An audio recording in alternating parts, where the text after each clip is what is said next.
नमस्कार, मी दादासाहेब चोरमले. आज आपण पुन्हा एक जंतर मंतरवरला व्हिडिओ घेऊन येतोय आपल्या समोर. काल जंतर मंतरवरती मराठा आंदोलक आणि ज्यांनी महाराष्ट्रामध्ये सरकारला जाग्यावरती आणलं ते मनोज जरांगे पाटील यांनी जंतर मंतर नवी दिल्ली येथे जाऊन या आंदोलनाला पाठिंबा दिलेला आहे. आणि मनोज जरांगेंनी अभिजित दिपके यांची भेट घेतली आणि अभिजित दिपके यांची भेट घेऊन मनोज जरांगे पाटलांनी एक त्यांना अतिशय महत्वाचा आणि मोलाचा सल्ला दिलाय. त्यांनी काय सांगितलेलं आहे की जंतर मंतर वरील विद्यार्थ्यांनी आंदोलनाची जागा सोडू नये, अन्यथा सरकार आंदोलन मोडून काढेल, असं मनोज जरांगे पाटील म्हणाले. मनोज जरांगे पाटलांना एक आंदोलनाचा अनुभव आहे आणि तो अनुभव त्यांच्या पाठीशी असल्यामुळे मनोज जरांगेंचा सल्ला हा अभिजित दिपके यांना 100% महत्वाचा ठरणार आहे, असं म्हटलं तर चुकीचं ठरणार नाही. दिल्लीतील जंतर मंतरवरती तुम्हाला माहिती आहे की विविध मागण्यांसाठी सुरू असलेल्या विद्यार्थ्यांच्या आंदोलनाला मराठा आरक्षण आंदोलनाचे नेते मनोज जरांगे पाटील यांनी बुधवारी भेट दिली आणि विद्यार्थ्यांनी आंदोलन अधिक संयमानं आणि एकजुटीनं सुरू ठेवण्याचे त्यांनी आवाहन केलं. आंदोलन स्थळी उपस्थित राहून विद्यार्थ्यांशी त्यांनी या निमित्तानं संवाद देखील साधला आणि आंदोलनकर्त्यांना त्यांनी कोणत्याही परिस्थितीमध्ये आंदोलनाची जागा न सोडण्याचा अतिशय महत्वाचा सल्ला दिला. यावेळी कॉक्रोच जनता पार्टीचे नेते अभिजित दिपके यांच्याशी देखील मनोज जरांगे पाटील यांनी संवाद साधला आणि त्यांनी यावेळेला मनोज जरांगे पाटील यांनी आंदोलनाला उपस्थित असणाऱ्या लाखो तरुणांच्या पुढं एक भाषण केलं आणि हे भाषण त्यांनी खरं तर मराठीमध्ये भाषण केलं. मात्र अनेक विद्यार्थ्यांची अशी मागणी होती की मनोज जरांगे पाटील यांनी भाषण हे मराठीत करावं.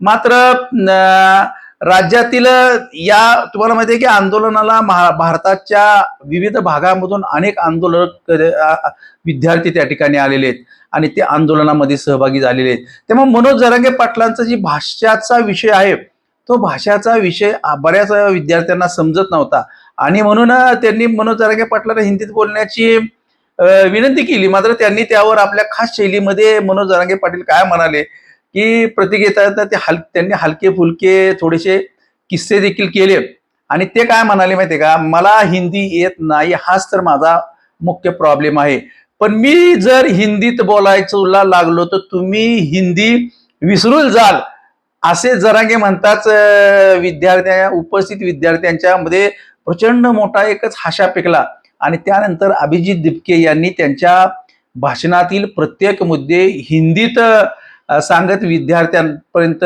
त्यांचा संवाद पोहोचवला. आता त्यांनी प्रामुख्याने काय सल्ला दिला की आंदोलनाची जागा सोडू नका.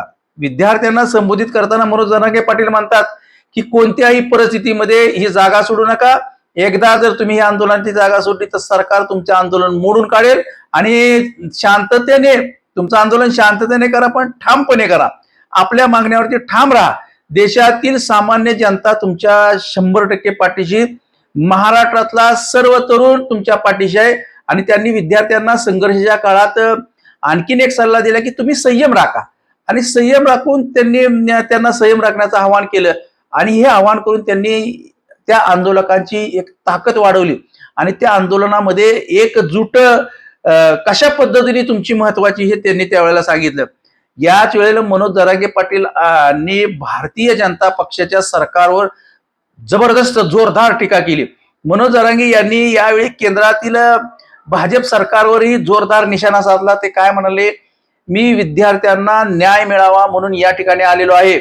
भाजप सरकार वारंवार गोरगरिबांच्या मुलावरती अन्याय करत आहे. विद्यार्थ्यांच्या वरती अन्याय करणे ही लोकशाहीला शोभणारी गोष्ट नाही, अशी टीकाही मनोज जरांगे पाटील यांनी त्यावेळेला केली. तसेच त्यांनी इशाराही दिला भारतीय जनता पक्षाला, यापुढे सरकारने विद्यार्थ्यांच्या वरती जर हात उचलला, कोणती धाक दडपशाही केली किंवा आंदोलन मोडून काढण्याचा प्रयत्न केला तर महाराष्ट्रामध्ये संबंधित मंत्र्याला किंवा संबंधित भाजपच्या सरकारला फिरणं कठीण करून टाकील आणि विद्यार्थ्यावरती होणारा अन्याय आम्ही कसल्याही परिस्थितीमध्ये सहन करणार नाही, असा इशाराच मनोज जरांगे पाटलांनी दिला. यावेळेला बोलताना मनोज जरांगे पाटील आणखीन त्यांनी आंतरवाली सराटीमधील आंदोलनाचा उल्लेख केला आणि त्यांनी त्यांच्या भाषणादरम्यान काय सांगितलं की आपल्या आंतरवाली सराटी येथील मराठा आरक्षण आंदोलनाची आठवण त्यांनी करून देताना ते म्हणाले की आम्हीही आंतरवाली सराटीमध्ये आंदोलन केलं होतं. त्यावेळेलाही पोलिसांनी गोरगरिबांच्या लेकरांवरती, महिलांवरती, मुलींवर आणि वृद्धांवरती लाठीचार्ज केला होता. आमच्यावर गोळ्या देखील झाडल्या होत्या आणि त्या संघर्षाचा अनुभव आम्ही घेतलेला आहे आणि त्यामुळं आंदोलन करणाऱ्यांनी त्यांची स्वतःची मानसिक दृष्ट्या त्यांनी स्वतः मजबूत राहणं महत्वाचं आहे आणि त्यामुळं तुम्ही जर मजबूत राहिला तरच सरकार जनतेमुळे सत्तेत असतं, जनता ती उलथवूनही टाकू शकते, असाही सल्ला मनोज जरांगे पाटील यांनी दिला. आणि शेवटी मनोज जरांगे काय म्हणाले बघा, अप्रत्यक्षपणे सरकारला त्यांनी इशारा देताना सांगितलं की हे सरकार आपणच निवडून दिलेलं आहे. आज हे सरकार आपल्या लेकरांवरती अन्याय करतंय, पण सरकारने हे लक्षात ठेवावं की विद्यार्थी आणि गोरगरीब जनता जर का एकत्र आली तर अन्याय करणाऱ्यांना सत्तेवरून खाली आणण्याची ताकद याच तरुणांच्या मध्ये आहे आणि याच त्या आंदोलकांच्या मध्ये आहे. त्यामुळं त्यांनी विद्यार्थ्यांना शांततापूर्ण मार्गाने आंदोलन सुरू ठेवण्याचं आवाहन केलं. देशातील जनतेने त्यांच्या संघर्षाला नैतिक पाठिंबा द्यावा असंही मनोज जरांगे पाटील यांनी आवाहन केलं आणि त्यांनी कळत नकळत आंदोलन स्थळी उपस्थित असणाऱ्या विद्यार्थ्यांचा उत्साह वाढवला. विविध राज्यामधील विद्यार्थी त्यांच्या भाषणानंतर मोठ्या संख्येनं त्यांच्याभोवती जमा झाले. अनेकांनी त्यांच्याशी संवाद साधला, आपल्या मागण्याबाबत माहिती दिली आणि भाषेचा अडथळा असला तरी अभिजित दिपके यांनी केलेल्या भाषांतरणामुळं विद्यार्थ्यांना जरांगे पाटील यांचा महत्वाचा संदेश समजण्यास मदत झाली. दरम्यान आंदोलनकर्त्यांनी आपल्या मागण्या पूर्ण होईपर्यंत आंदोलन सुरू ठेवण्याचा निर्धार त्या ठिकाणी व्यक्त केला. मनोज जरांगे यांच्या भेटीमुळं आंदोलकाला नवबळ मिळाल्याची भावना अनेक विद्यार्थ्यांनी व्यक्त केली आणि त्यांच्यामध्ये एक स्फुल्लिंग भरलं आणि त्यांच्या आंदोलनाला एक मोठा पाठबळ मिळालं असं म्हटलं तर चुकीचं ठरणार नाही. याच ठिकाणी आपण थांबूया तुर्तास. धन्यवाद, नमस्कार.